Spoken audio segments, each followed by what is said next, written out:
I'm Ambie, and this is my video series about 18xx games. If you're not sure what 18xx games are, check out my 18xx intro video. You can check out the rest of my playlist for other general concepts about the games too, because I'll be using some 18xx specific terms here. In this video, I'm going to give an overview of the game 1882 Assiniboia, which takes place in Western Canada. The core game of 1882 is based off of 1830, but there are differences that make it even harsher, with a more brutal train rush and more bankruptcies than 1830. The version I have here is self-published, but there's another version published by All Aboard Games.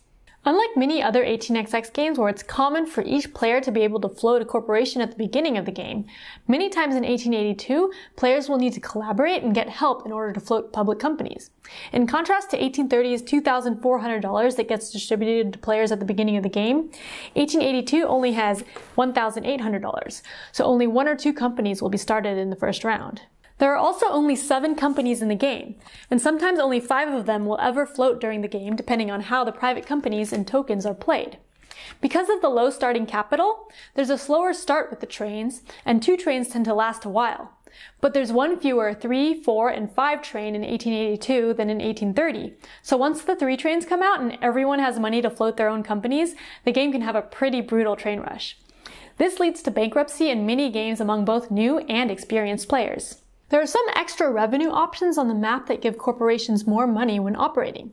There's this fishing exit, which can be an additional revenue stop that doesn't count towards the length of a train. Also, there's a bonus $100 that you get if a route includes both Hudson Bay and one of the west off-board locations. Additionally, in the northwest corner of the map, there's a Northwest Rebellion, or NWR zone, where if a company lays track there, it gets $20. This can be attractive to lay track on, but at some point in the game, which is determined at the beginning of the game, there's an event where all the yellow track in the NWR zone is removed. So if you're laying track there, you have to be careful that you time it correctly so that you're able to recover your routes in time for your next run. There are also things that cost money for company operation. You can choose to lay 2 yellow tiles in an operating round, paying $20 for the second one. Also, there are these rivers on the map. If a corporation lays track to connect across the river, they must pay for it. But this private company, the Trestle Bridge Company, pays its owner $10 every time a connection across a river is built, instead of having normal revenue. The private also comes with a share of a random company determined at the beginning of the game, which adds a bit of variety to which corporations get floated first. The tile roster is very tight in 1882, which means there are very few tiles and it's hard to find a tile you need for the track you want. Most non-city upgrade tiles have straight track in them, so it's hard to make curved paths. Also, there are very few starting city tiles, so it's common for people to start a company and not realize until later that there isn't an available tile to lay on their starting space.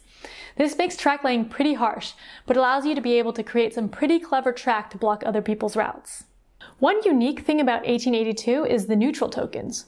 Most public companies have a free neutral token that they can place in addition to their company tokens. These neutral tokens take up a slot on the tile, but all companies can pass through them. This can help you secure your own routes, but it also allows others to pass through as well, so it's an interesting decision whether or not you want to use a neutral token. In addition, there's a special corporation, the Canadian National, that uses only the neutral tokens that have been placed by others. It cannot be floated until a neutral token has been placed, and it doesn't have any tokens of its own. So placing neutral tokens will help the Canadian National as well. One of the railroad companies, the Saskatchewan Central, or SC, is tied to a private company, so only the owner of that private company can float it by exchanging the private for a discount on the president's certificate. If the private is sold into another company or removed from the game before the SC is floated, then that company will never float. The SC starts on any non-reserved spot on the map, and its home token can even replace a neutral token, which makes it very flexible, and can also make it so that the Canadian National doesn't have any tokens. Additionally, whenever the SC is parred, an additional train of the currently available train is added to the game. So the player who has control over floating this company can have a lot of control over the train rush. Overall, 1882 is a harsh and cutthroat game that is great for people who want a shorter 1830 style game. The interesting powers of the private companies can be very impactful, and the neutral tokens can really mess things up. It's a great game for people who want a quick, aggressive 18xx game with lots of sharp edges. Thanks for watching 18xx with Ambie. You can email me at ambie@dicetower.com with any questions, comments, or suggestions for future videos.